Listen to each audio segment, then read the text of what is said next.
Hey guys, welcome back to your channel divine messenger. तो उम्मीद करती हूँ आप सभी लोग बहुत अच्छे होंगे, स्वस्थ होंगे और मस्त होंगे। तो चक्रास की अपनी नेक्स्ट सीरीज़ में आज हम बात करने जा रहे हैं हमारे छठवें चक्रा, यानी कि हमारा थर्ड आई चक्रा, जिसको कि हम आज्ञा चक्र बोलते हैं, जिसको हम अजना चक्र बोलते हैं।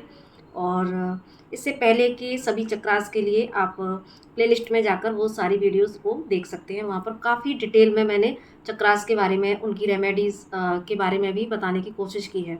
लाइफ के हर एस्पेक्ट से उसको कनेक्ट करके हमने वहाँ पर चक्रास को जितना अच्छे से हम कवर कर सकते हैं उतना करने की कोशिश मैंने की है हर चक्रा में। तो आज हम बात कर लेते हैं अपने थर्ड आई चक्रा के बारे में। तो जैसा कि इसके नाम से ही हम समझ सकते हैं, हमारा आज्ञा चक्र, अजना चक्र, थर्ड आई चक्र, ठीक है। जबकि चक्रा छठे स्थान पर आता है क्योंकि रूट चक्रा से स्टार्ट होते हैं, एनर्जी सेंटर होते हैं ये। और जब हम यहाँ पर आते हैं, हमारा थ्रोट चक्रा, हमारा पांचवा जो चक्रा है, इसके बाद में जब हम छठवें चक्र पर आते हैं तो इसको हम थर्ड आई बोलते हैं। क्यों थर्ड आई बोलते हैं? क्योंकि ये जो हमारे दो, ये जो चर्म चक्षु हैं, चमड़े की आँखें, ये होती हैं इस भौतिक जगत को देखने के लिए। इस भौतिक जगत से ये हमको जोड़ती हैं, ये हमारी इंद्रिय, ठीक है। तो ये हमको इस भौतिक जगत से जोड़ते हैं। थर्ड को हम कितने अच्छे से समझ सकते हैं, इसलिए मैं इसके आध्यात्मिक रहस्य में भी जाऊंगी, ताकि आप लोग बहुत अच्छे से इसको समझ सकें। तो क्योंकि थर्ड आई इसको क्यों बोला जाता है? क्योंकि ये दो आंखों के बाद ये जो थर्ड आई होती है, यहाँ पर जो माताएं बहनें बिंदी लगाती हैं, भाई लोग जो तिलक लगाते हैं, ठीक है। और हम सभी भी यहाँ पर तिलक लगाते हैं। तो ये जो भौहों के मध्य में ये जो स्थान होता है, ठीक है। तो अब हम सब, अगर हम जो इड़ा पिंगला सुषुम्ना, ये जो हम नाड़ियों के अगर विज्ञान में जाते हैं, तो अभी मैंने कुछ दिन पहले एक वीडियो बनाई थी, माँ सरस्वती, जो मस्तिष्क में बहती सरस्वती, ये इसका टॉपिक था। तो वहाँ पर मैंने इसी को लेकर बात की थी कि जब हमारी इड़ा पिंगला, ये जो दोनों नाड़ियाँ आती हैं, यहाँ पर जब पीछे से सुषुम्ना नाड़ी आती है, तो यहाँ पर वो एक ना, एक तरह का एक स्राव करती है। तो वही असली में यहाँ पर वही असली संगम है, वही असली गंगा यमुना सरस्वती का संगम है। तो ये जो थर्ड आई है, हमारी पीनियल जो ग्लैंड है, उसको यहाँ ये इससे कनेक्ट होती है। और जब यहाँ पर ये तीनों नाड़ियाँ मिलती हैं, तो वहाँ पर तब हमारी ये जब पीनियल ग्लैंड का जब एक्टिवेशन होता है, तब हमारी थर्ड आई ओपन होती है। तो ये मैं अभी एक ब्रीफ में आपको यहाँ पर बता रही हूँ, ताकि अच्छे से हम समझ सकें कि ये कितनी पावरफुल होती है हमारी थर्ड आई। क्योंकि हमारे जो लोअर वेसल चक्रास होते हैं, वो हमारे इस 3D जगत में, इस भौतिक जगत में सर्वाइव करने का एक सबसे ज़्यादा सशक्त एक ये जरिया होते हैं। तो जैसे ही हमारा हार्ट चक्रा जब ओपन होता है, फिर जब हम विशुद्धि चक्र पर आते हैं, तो विशुद्धि चक्र, जैसा कि हमने वीडियो में बताया था, कि वो यहाँ पर हम प्योरिटी में आना शुरू हो जाते हैं। यहाँ से हमारा द्वैत भाव खत्म हो जाता है। हम अब तक हम दुनिया को जो एक ड्वेलिटी की नज़र से देखते थे, हर चीज़ में दो दो, और हम खुद भी एक ऐसी पर्सनैलिटी होते थे कि हम अंदर से कुछ और हैं, बाहर से कुछ और हैं। लेकिन जब हमारा थ्रोट चक्रा ओपन होता है, तो यहाँ से हमारे अंदर एक प्योरिटी आना शुरू हो जाती है, और हम एक वननेस की स्टेट में आना शुरू हो जाते हैं। और ये जर्नी जब हमारी ऊपर चलती है, तो थर्ड आई चक्रा, जब हमारा ये थर्ड आई एक्टिवेशन होता है, तो ये जो हमारी, जिसको हम डिवाइन आँख कहते हैं, ठीक है, ये डिवाइन आँख, जैसा कि आप शिव भगवान को जब भी उनकी तस्वीर देखते हैं, तो यहाँ पर थर्ड आई बनी हुई होती है। और उनका आपने वो सुना भी होगा, जो कामदेव को भस्म करने वाला जो एक सिनेरियो हुआ था।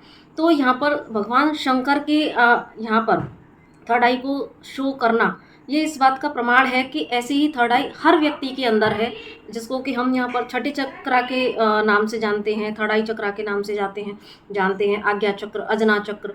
तो ये एक डिवाइन आँख है, क्योंकि अब तक हमने यहाँ ड्युअलिटी देखी, संसार को देखा। लेकिन जब हम विशुद्धि चक्र से ऊपर आए, तब जब हमारे यहाँ पर जब हमारा आज्ञा चक्र ओपन हुआ, तब हम कनेक्ट हुए उस डिवाइन से, तब हम कनेक्ट हुए उस सोर्स से, तब हमने उस ईश्वर के, और ईश्वर के इस संसार के, ब्रह्मांड के सारे रहस्यों को जाना। ये जो है, जब हमारा थर्ड आई एक्टिवेशन होता है, तो ये हमारे सारे भ्रम को ये दूर करती है। और यहाँ पर मैं किसी पढ़ी या सुनी बात को नहीं कहूँगी, यहाँ पर मैं अपने एक्सपीरियंस से इसको बोलूँगी, क्योंकि यहाँ पर इसको जो हम नाम दे रहे हैं आज्ञा चक्र या अजना चक्र, तो जितना मैंने एक्सपीरियंस किया, तो कैसी आज्ञा, इसको आज्ञा चक्र क्यों नाम दिया गया, क्यों इसको अजना चक्र बोला गया, तो मुझे जो समझ आया अपने एक्सपीरियंस से वो ये कि यही वो चक्र है जहाँ पर कि हमारी जो आत्मा है वो ज्ञात से अज्ञात की ओर बढ़ती है, उसकी जो यात्रा है ज्ञात से अज्ञात की ओर। इसीलिए यहाँ पर अजना चक्र, मुझे यहाँ पर जो इसका शाब्दिक अर्थ भी मैं अगर लूँ तो मुझे जो समझ आया अपने एक्सपीरियंस पर कि वो ज्ञात से अज्ञात की ओर बढ़ना शुरू करती है जब हम विशुद्धि चक्रा से ऊपर जाते हैं, और उसको आज्ञा मिल जाती है उस डिवाइन के वर्ल्ड में प्रवेश करने की। जो यहाँ से जब हमारा ऊपर क्राउन चक्र आता है तो अब तक हम नीचे की यात्रा में चल रहे हैं, लेकिन जब हमारा थर्ड आई एक्टिवेशन होता है तो हमारी आत्मा को एक आज्ञा मिल जाती है कि अब तुम इस योग्य हो चुके हो कि अब तुम इस डिवाइन के संसार को समझो, उस डिवाइन के रहस्यों को समझो, अपने जीवन के पर्पज को समझो कि क्यों हमें ये शरीर मिला, क्यों हमें ये आखिर क्या है, हमारे इस मानव शरीर में आने का लक्ष्य क्या है।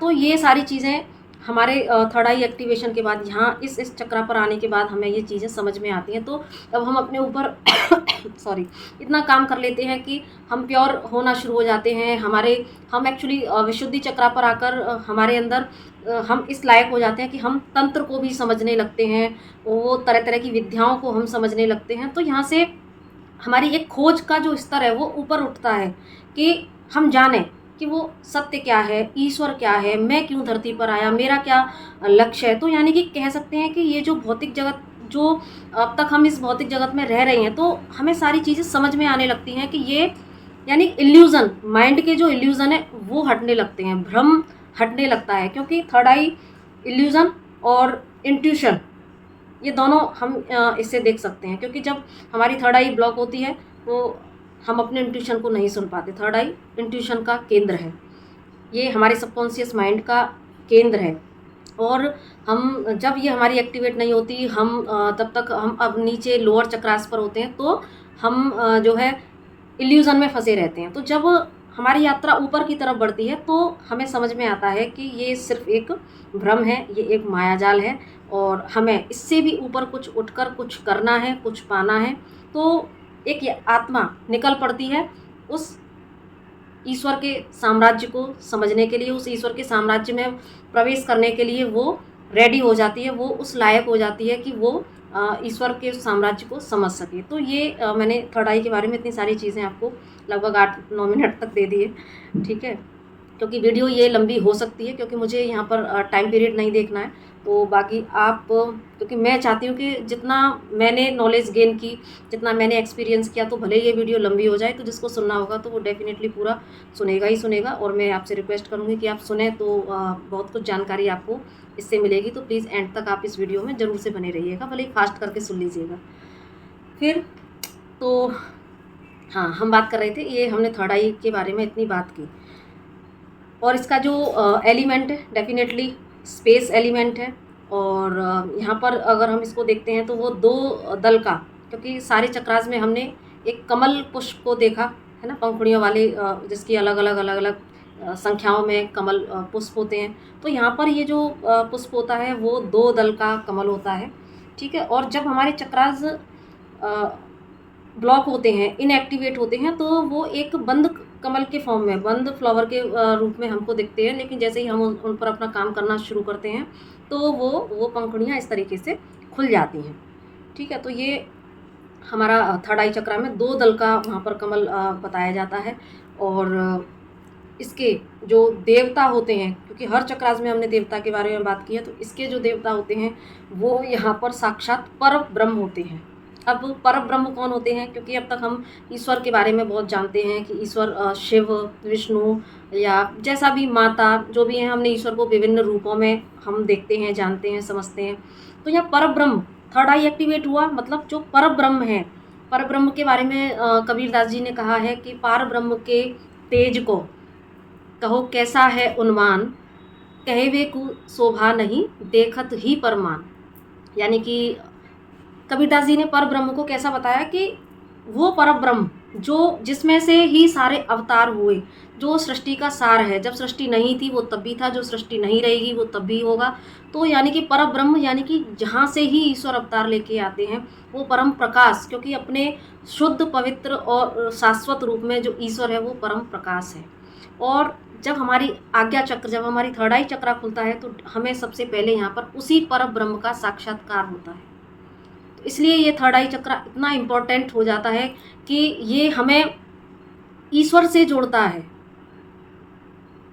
हमारे इस भौतिक जगत में तो हमें जीने की कला सिखाता ही है, साथ में ये हमें ईश्वर से जोड़ता है। और जब इंसान ईश्वर से जुड़ जाता है, ईश्वर में मर्ज हो जाता है, तो क्लैरिटी, इस तरीके से क्लैरिटी आती चली जाती है। तो उस व्यक्ति से जीवन में गलतियां नहीं होती हैं और वो व्यक्ति अपने जीवन को ईश्वर की आज्ञा में, ठीक है, अब हम आज्ञा चक्र को यहाँ से भी हम कनेक्ट कर सकते हैं कि वो व्यक्ति फिर खुद को ईश्वर की आज्ञा में रहते हुए अपना जीवन यापन करता है। और जब ईश्वर की आज्ञा में रह के जीवन को जिया जाता है तो वो जीवन आनंद से, परमानंद से भर जाता है, क्योंकि थर्ड आई चक्र के बाद फिर यहाँ पर जो है परम आनंद की स्थिति है।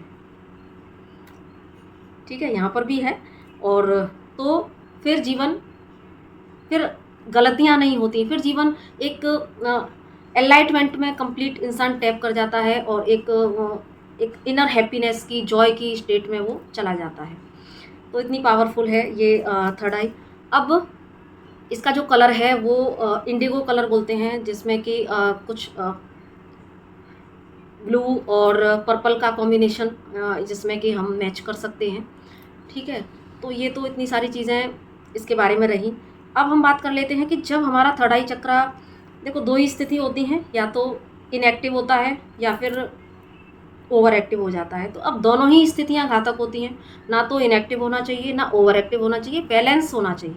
क्योंकि जब ओवर एक्टिव हो जाएगा तो जैसा कि हमने बताया ये बहुत ही पावर हाउस है एकदम से। यहाँ पर यानी कि एक व्यक्ति का जब थर्ड आई ज़रूरत से ज़्यादा ओपन अगर हो जाएगा तो वो व्यक्ति इस भौतिक जगत में रहने के लायक अपने आप को नहीं समझ पाएगा, क्योंकि वो हर समय इस तरह की ऊर्जा में रहेगा कि उसको फिर ये संसार अच्छा नहीं लगेगा। वो बस उस डिवाइन मतलब एक दूसरी तरह के भ्रम में वो चला जाएगा। तो ये ओवर एक्टिव होना भी अच्छी बात नहीं है।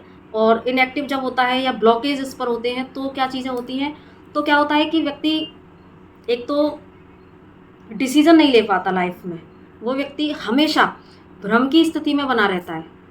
एक छोटे से डिसीजन के लिए भी ना, सपोज अगर उसे किसी शॉप से कोई चीज़ भी लेनी होगी तो उसके सामने अगर दो चीज़ें भी 2 या 4 चीज़ें रखी जाएंगी ना, तो वो सिंपल 2 चीज़ों में से भी वो एक कोई डिसीजन नहीं ले पाएगा, ये लूँ या ये लूँ, ये लूँ या ये लूँ।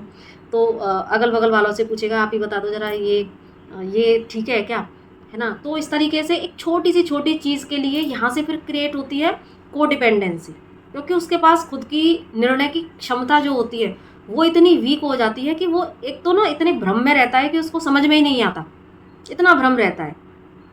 और वो उसको डिसीजन लेना ही नहीं आता, हर एक छोटे से छोटे डिसीजन के लिए दूसरे व्यक्ति पर को डिपेंड हो जाना।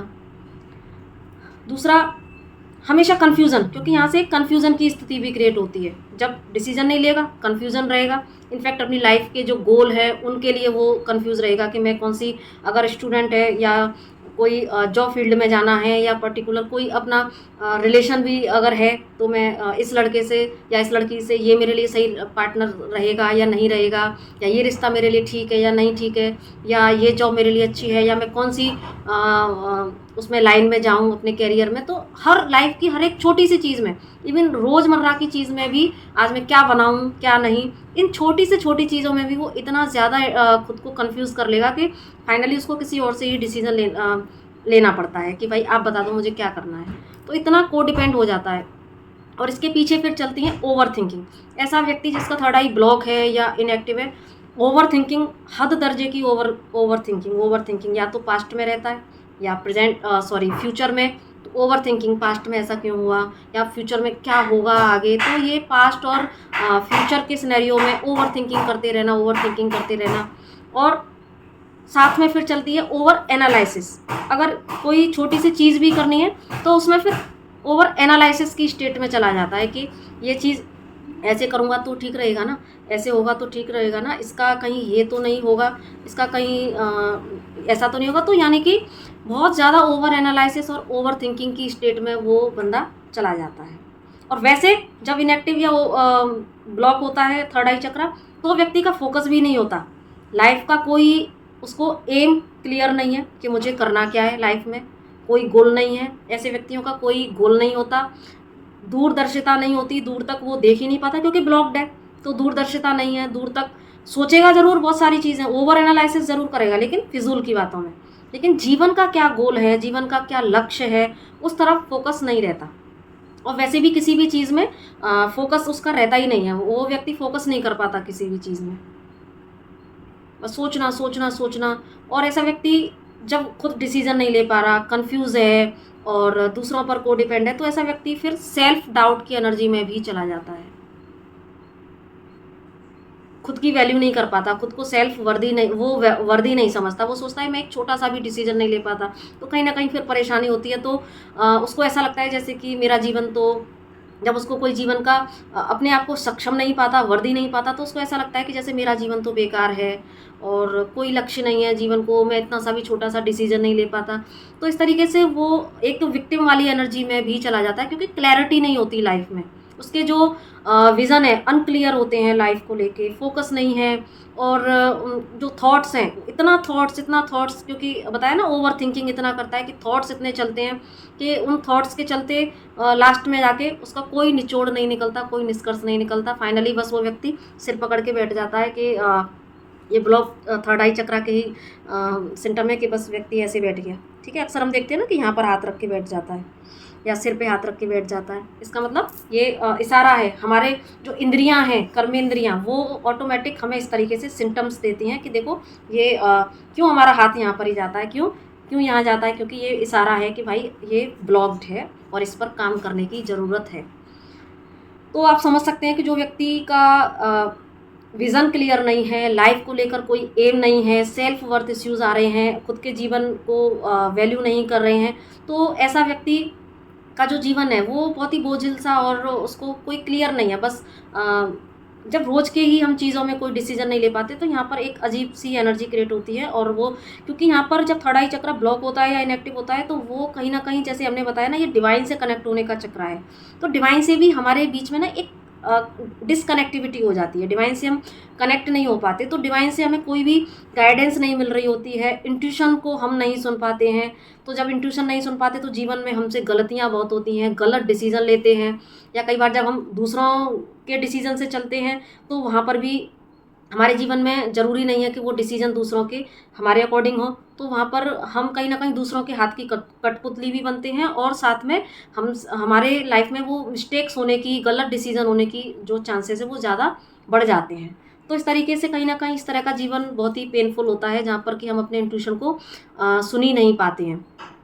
ठीक है, तो क्योंकि थर्ड आई चक्र हमारे इंट्यूशन देता है, तो इंट्यूशन की जगह इल्यूजन क्रिएट कर देता है जब हमारा थर्ड आई चक्र ब्लॉक्ड होता है या इनएक्टिव होता है।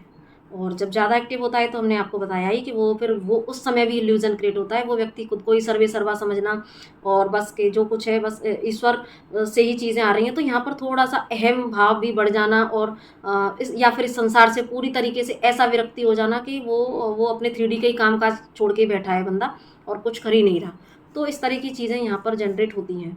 और जब ये चक्र हमारा ब्लॉक्ड होता है तो फिजिकल सिम्टम्स भी कुछ ऐसे होते हैं कि यहाँ पर आप प्रैक्टिकल वे में इन्हीं अगर चीज़ों को देखेंगे, तो यहाँ से कन्फ्यूज़न हुआ, ओवर थिंकिंग हुई, तो व्यक्ति क्या करता है, ज़्यादा सोचेगा तो क्या होगा, एंजाइटी, स्ट्रेस, नींद ना आना, रात में बेचैनी होना, घबराहट होना, तो इससे हमारे बहुत सारी ऐसी डिजीजेज हो जाएंगी, और डिसअपॉइंटमेंट की एनर्जी में रहना, तो यहाँ पर डिप्रेशन है ना, तो ये कितनी सारी मानसिक बीमारियां से वो व्यक्ति ग्रस्त हो जाता है, डिसीजन नहीं ले पाता, ओवर थिंकिंग करता रहता है, ये करूँ वो करूँ, ऐसा क्यों हुआ वो, या पास्ट में या प्रेजेंट में, सॉरी फ्यूचर में। जबकि थर्ड आई चक्र हमें प्रेजेंट मोमेंट को मेंटेन करने में मदद करता है। ठीक है, क्योंकि वो सिर्फ ईश्वर से साक्षात्कार इस चक्र पर आकर ही हमारा होता है। जब इस चक्रा पर आकर ईश्वर से साक्षात्कार हो जाता है तो जैसा मैंने स्टार्टिंग में कहा, फिर जो गाइडेंस आती है, फिर जो इंट्यूशन आता है, वो सब कुछ ईश्वर से आ रहा होता है। तो यहाँ पर हम अपना इस भौतिक जगत यानी इस 3D और 5D दोनों को बैलेंस करते हुए हम चलते हैं। इंट्यूशन डिवाइन से आता है, काम उसको हम यहाँ पर 3D में कर देते हैं। तो इस तरीके से हमारा ये जो आध्यात्मिक जगत और भौतिक जगत, ये दोनों ही बहुत अच्छे से बैलेंस होता है। दोनों ही यहाँ पर एक दूसरे से कोरिलेट बहुत अच्छे से हो जाते हैं और अच्छे सही ढंग से हम डिसीजन ले पाते हैं।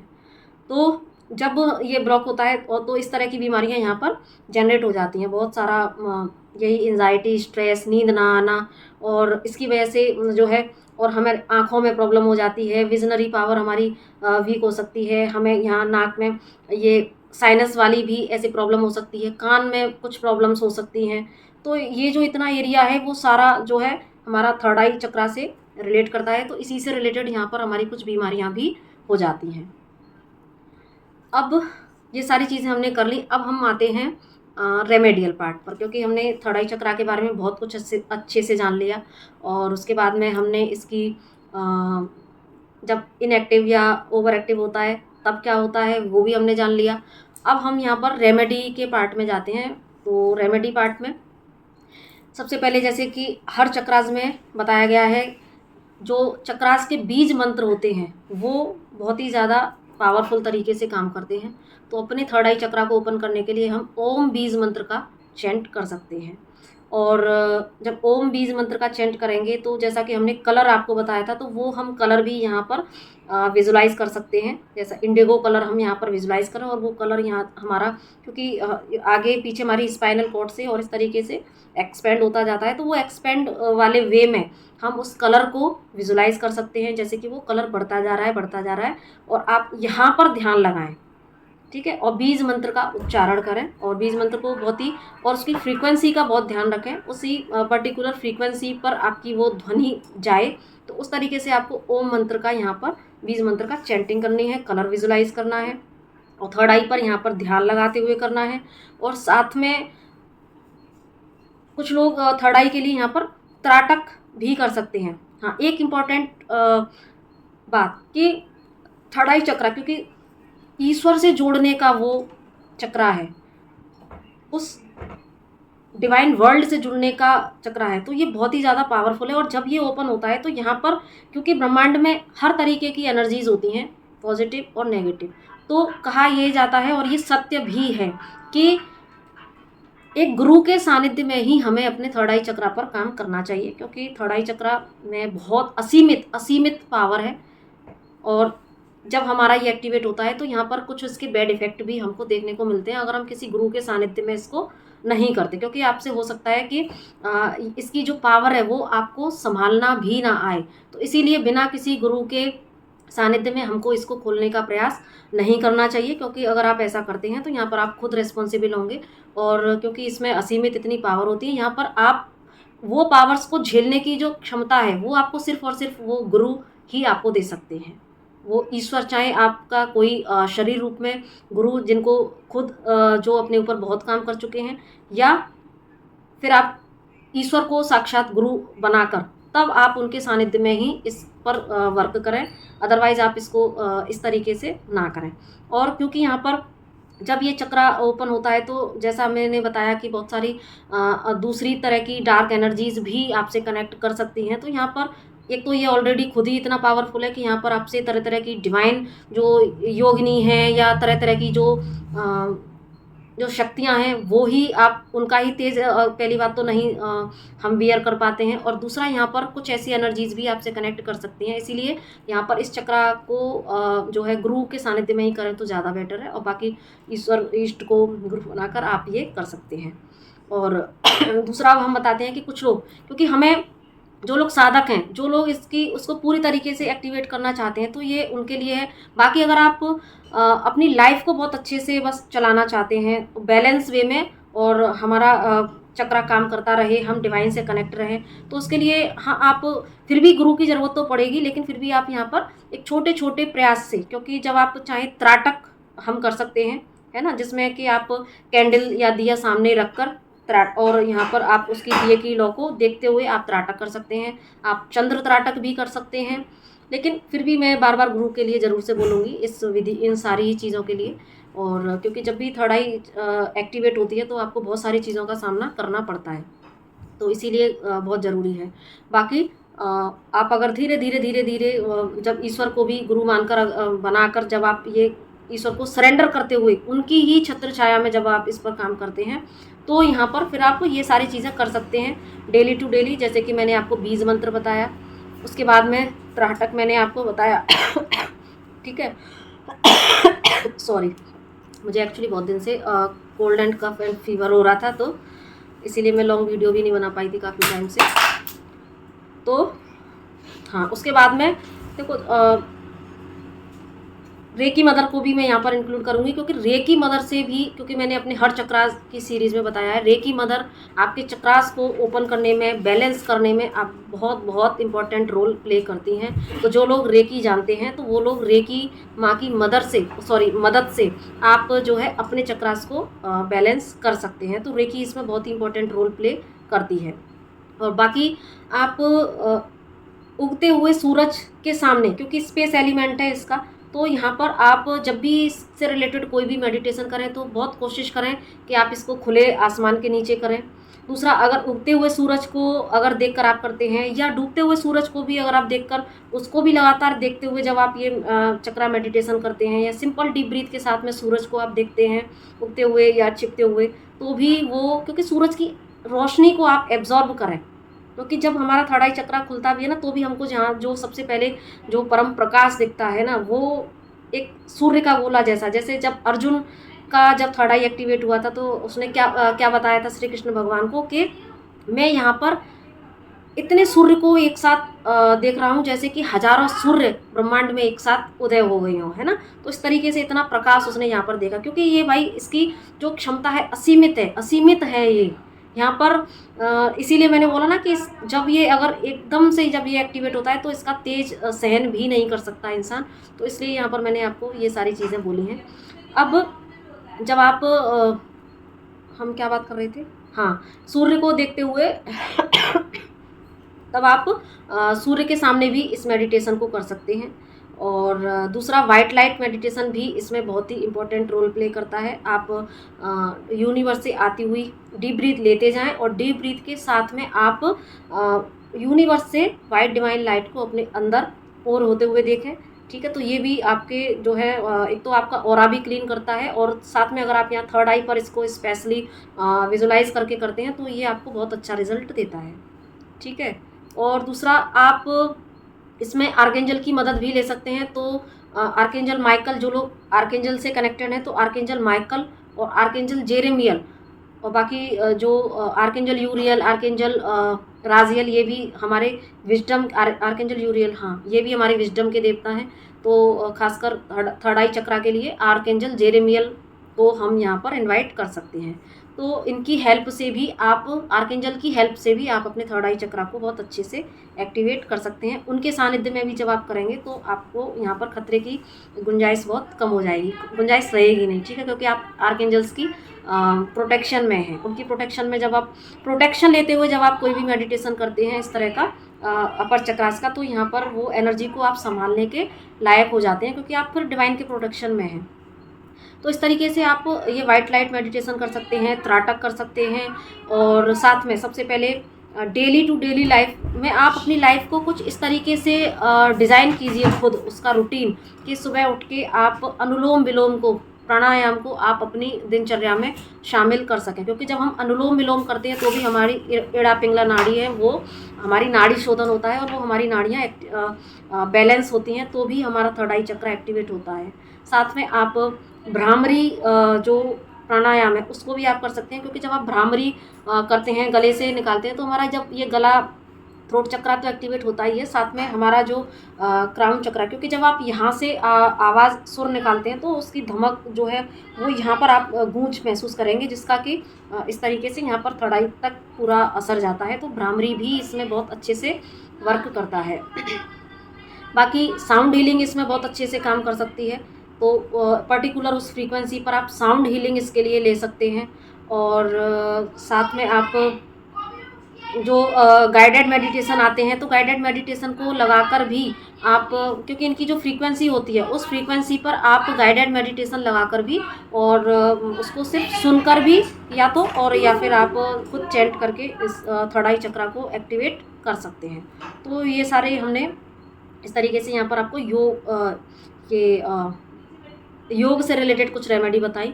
और आसन भी आप कुछ कर सकते हैं, जिसमें कि आसन है, बालासन है, गरुड़ासन है, और एक है अधोमुख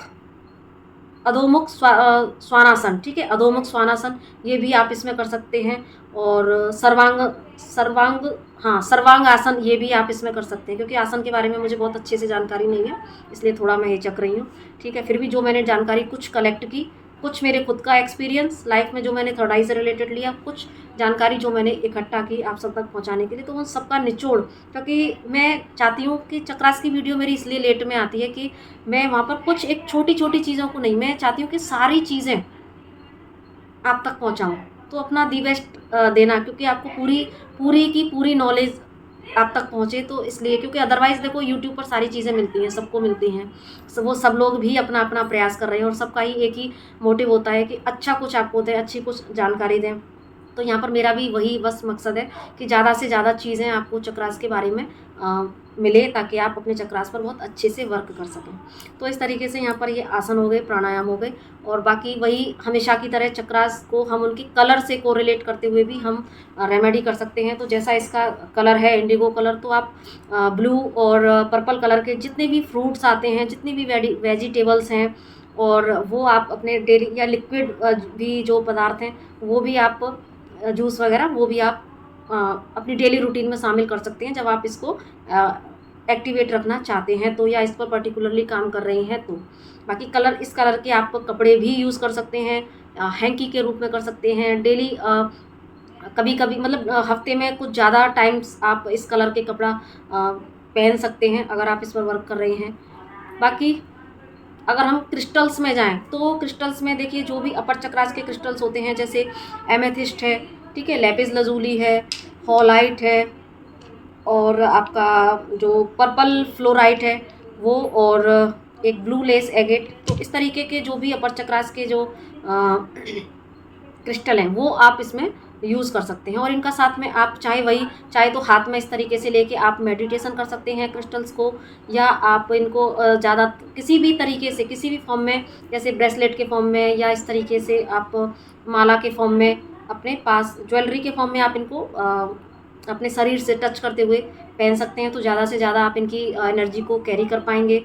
और दूसरा, आप इनको हाथ में लेके मेडिटेशन कर सकते हैं, साथ में इसका पानी में डालकर एलिक्सर भी पी सकते हैं, है ना। जब मैंने लास्ट वीडियो में बताया था कि पानी में इसको काफ़ी देर तक डिप करके फिर आप उसको पानी को लगातार पिएँ, तो इसका जो भी सत्व होता है वो सब पानी में आता है। तो इस तरीके से एलिक्सर इसका बन जाता है, तो वो पानी भी आपके इन चक्रास को एक्टिवेट करने में बहुत हेल्प करता है। बाकी क्रिस्टल यहाँ पर हो गया। और दूसरा, जब लेटें भी तो भी आप इस तरीके से, जैसे एमेथिस्ट है तो भी आप यहाँ पर उसको अपनी थर्ड आई पर इस तरीके से थोड़ी देर रखकर और आप मेडिटेशन भी कर सकते हैं। लेट कर भी इस तरीके से इस प्रोसेस को कर सकते हैं। लेटे या सिंपल कुछ देर आपने ये रखा, थोड़ी देर आपको थोड़ा भारी लगेगा, लेकिन जब आप देखोगे थोड़ी देर बाद, चाहे कितना भी, ये तो बहुत छोटा सा है, लेकिन आप कितना भी बड़ा क्रिस्टल ले लीजिएगा, वो भी अगर आप यहाँ रखोगे ना तो थोड़ी देर वजन लगेगा, लेकिन आप थोड़ी देर बाद आप खुद शॉक्ड हो जाओगे। इसमें इतनी पावर होती है ना कि ये अगर आप 1 किलो का भी यहाँ पर रख दोगे ना तो भी आपको थोड़ी देर बाद पता ही नहीं लगेगा कि मेरे यहाँ पर कुछ रखा हुआ है, क्योंकि वो एक्चुअली इसमें इतनी असीमित क्षमताएँ हैं कि वो आप जब ये एक्टिवेट होता है तो आपको इसका पता लगेगा अच्छे से कि ये कितना पावरफुल है। तो आई होप हमने सारी चीज़ें कवर कर ली, रेकी मदर से भी कर लिया। और जो पॉइंट रह गया, हाँ, जो इसके एसेंशियल ऑयल हैं वो आप यहाँ पर रोज़ जो यूज़ कर सकते हैं वो है रोज़मेरी। आप रोज़मेरी, सैंडलवुड, ठीक है, और लेमन, ये कुछ कॉमन एसेंशियल ऑयल हैं। बाकी तो बहुत सारे आते हैं, लेकिन ये जो कॉमन है, जिनका नाम भी अच्छे से याद रहता है, जिनको आप अच्छे से अमेज़ॉन या कहीं से भी जो इनको बनाते हैं स्पिरिचुअल हीलर्स, उनसे आप ले सकते हैं। तो इस तरीके से एसेंशियल ऑयल को आप चाहे इस पानी में डाल के आप इनका बाथ लें, या अपने पास किसी पानी रख के उसमें आप डाल के अपने पास रख सकते हैं मेडिटेशन करते समय, या आप अपनी भी हाथों में लगाकर, या आप थर्ड आई पर इसको लगाकर भी मेडिटेशन कर सकते हैं। तो इस तरीके से एसेंशियल ऑयल भी यहाँ पर काम करते हैं। और लास्ट में आती हैं एफर्मेशंस। तो जब भी आप रात में सोने से पहले और जब आप सुबह उठते हैं, क्योंकि उस समय ही हमारा सबकॉन्शियस माइंड बहुत ज़्यादा एक्टिव होता है, तो आप अपने थर्ड आई चक्रा को ये एफर्मेशन दे सकते हैं अपने थर्ड आई से रिलेटेड। और साथ में जब आप रेकी मदर से अगर आप हीलिंग कर रहे हैं या चक्रा मेडिटेशन कर रहे हैं, जो बीज मंत्र से कर रहे हैं, तो भी यहाँ पर आप पहले जो बीज मंत्र का उच्चारण करेंगे, तो कुछ देर आपने 3 या 5 मिनट अगर बीज मंत्र का उच्चारण किया, उसके बाद में फिर आप कुछ मिनट के लिए रिपीटेड वे में एफर्मेशंस को दे सकते हैं। वो बहुत मैजिकली काम करता है, क्योंकि आपने पहले बीज मंत्र से अपने चक्रा को एक्टिवेट किया, और उसके बाद में फिर आपने एफर्मेशन भी उसमें, क्योंकि वो ओपन हो रहा है उस समय, एक्टिवेट हो गया, उसी समय आपने एफर्मेशन डाल दी, तो वो आपके लिए मैजिकली वर्क करेगा। सेम रेकी मदर से जब हम हीलिंग करते हैं, चक्रास एक्टिवेशन करते हैं, तो भी ये सेम प्रोसेस है। जब आप रेकी मदर से जब हीलिंग करते हैं, तो हर चक्रा पर रेकी आपने जैसे यहाँ पर दे दी, तो भी उसके बाद में आप साथ ही साथ जैसे वो सिंबल्स आप विजुलाइज करते जाएं, और साथ में आप यहाँ पर एफर्मेशन देते जाएंगे, तो यहाँ पर बहुत अच्छे से ये कम समय में बहुत ही फास्ट रिजल्ट देने वाला ये प्रोसेस बन जाता है। और एफर्मेशन आप और बाकी फिर आप अगर आपको बहुत अच्छे से और बहुत ही आपने ये डिटर्मिनेशन कर लिया है कि मुझे अब अपने थर्ड आई पर काम करना ही करना है, उस ईश्वर को मुझे समझना है, सारे भ्रम से बाहर निकलना है, अपने लक्ष्य को समझना है, और मुझे ऐसा जीवन जीना है जो जीवन जीने के लिए मुझे ईश्वर ने दिया था। तो जब आप ये चीज़ों, इस सत्य को समझने के लिए अपने आप को जब रेडी कर लेते हैं, तो फिर आप सब कुछ करने के लिए रेडी हो जाते हैं, क्योंकि आपको वो चीज़ें चाहिए, वो आप इस भ्रम में नहीं रहना चाहते, आप सत्य को समझना चाहते हैं, आप ईश्वर से मर्ज होना चाहते हैं। तो तब आप खुद को रेडी पाते हैं, और इसके लिए फिर आपको सोने से पहले भी फिर आप अपने सबकॉन्शियस माइंड को थोड़ा सा ट्रीट कीजिएगा। तो सोने से पहले भी आप पॉजिटिव एफर्मेशंस दे सकते हैं, और जब सुबह उठते हैं तब भी आप उठते ही अपने थर्ड आई को ये एफर्मेशन दे सकते हैं। और एफर्मेशन आप जितने भी मैंने ये जो यहाँ पर थर्ड आई को लेकर जितने भी चीज़ें बताई, आप जितने भी इसके जो भी ट्रेड्स हैं, तो उनको लेकर आप अपनी सेल्फ एफर्मेशन बना सकते हैं। जैसे कि मैं कुछ आपको बता सकती हूँ, जैसे कि thank you so much divine, मेरा थर्ड आई चक्रा बैलेंस वे में एक्टिवेट हो रहा है ना, बैलेंस वे में एक्टिवेट हो रहा है, मेरे सारे भ्रम दूर हो रहे हैं, सारे इल्यूज़न हट रहे हैं, मैं अपने इंट्यूशन को सुन पा रही हूँ या सुन पा रहा हूँ, मेरा इंट्यूशन पावर बहुत तेज़ हो गई है, और मैं डिवाइन से एकाकार हो चुकी हूँ या हो चुका हूँ। और मेरे जीवन की जो भी मेरे जीवन की गाड़ी या मेरे जीवन की चाबी, वो डिवाइन के हाथ में है। डिवाइन से मेरी मुझे गाइडेंस आ रही है, और मैं उस डिवाइन की गाइडेंस पर चलते हुए अपने जीवन के लक्ष्य तक पहुंच रही हूं या पहुंच रहा हूं। तो जैसा भी आपको सहूलियत लगे, आप उस तरीके से और कर सकते हैं एफर्मेशन, ठीक है। क्योंकि यहाँ पर जो एकत्व की भावना, क्योंकि मैं उस डिवाइन में मर्ज हो चुका हूँ, है ना, मैं हट गया और वो मैं उस डिवाइन में कन्वर्ट हो गया। तो यहाँ पर अहम ब्रह्मास्मि वाली जो स्टेट है वो कहीं ना कहीं आ जाती है। तो सब में ईश्वर, में सब में, ठीक है। तो उस तरीके से ये भाव आपको दृष्टि, वो अंतर्दृष्टि, क्योंकि ये अंतर्दृष्टि है, अंतर ज्ञान के दरवाजे यहाँ से खुलते हैं। और मुझे लग रहा है कि मैं इस पर जितना भी बोलूँ, क्योंकि ये एक ऐसा चक्रा है कि जिस पर मैं जितना भी बोलूँ उतना मुझे कम लग रहा है, क्योंकि बहुत कुछ है इस पर बोलने के लिए, बहुत सारे। क्योंकि जब ये एक्टिवेट होता है तो यहाँ पर आप डिवाइन के इतने नज़दीक हो जाते हैं, डिवाइन आपके भीतर, आप डिवाइन के भीतर, फिर हर एक क्षण वो डिवाइन मिरेकल आप महसूस करते हैं। क्योंकि हर एक छोटी से छोटी घटना में भी आपको ये समझ आ जाता है, अरे ये इसलिए हुआ था, अरे ये इसलिए हुआ था, कहने से पहले। यहाँ ये एक ऐसा चक्र है, यहाँ पर आकर आपकी मैनिफेस्टेशन पावर इतनी हाई हो जाती है कि आपने सोचा नहीं तो वो चीज़ हुई नहीं, ठीक है। तो इतना ज़्यादा ये पावरफुल चक्र है। तो आई होप मैंने तो अपनी तरफ से वैसे तो सारी चीज़ें कवर कर दी है, लेकिन वैसे अगर मैं देखूँ दूसरी तरह से तो ये अभी भी मुझे इनकम्प्लीट लग रहा है, क्योंकि यहाँ पर बोलने के लिए बहुत कुछ है। लेकिन अब इससे ज़्यादा लंबी अगर वीडियो हो गई तो आपको भी बहुत दिक्कत होगी, और क्योंकि अब मैं यहाँ पर जो इतना बोल भी पा रही हूँ ना, तो मुझे ऐसा लग रहा है जैसे मैंने अभी बोलना शुरू किया, और इनफैक्ट यहाँ पर करीब देखो 42 मिनट हो चुके हैं और मैं नॉन स्टॉप बोलती जा रही हूँ। तो ये भी वो उस डिवाइन की एक ब्लेसिंग है, डिवाइन पावर है, थर्ड आई की पावर है, जो मैं यहाँ पर अंत तक बोलते जा रही हूँ। तो प्लीज़ इस वीडियो को अपना ज़रूर से प्यार दीजिएगा, इसको ज़्यादा से ज़्यादा लोगों तक शेयर कीजिएगा, ताकि ये कंप्लीट जानकारी सभी लोगों को मिल सके।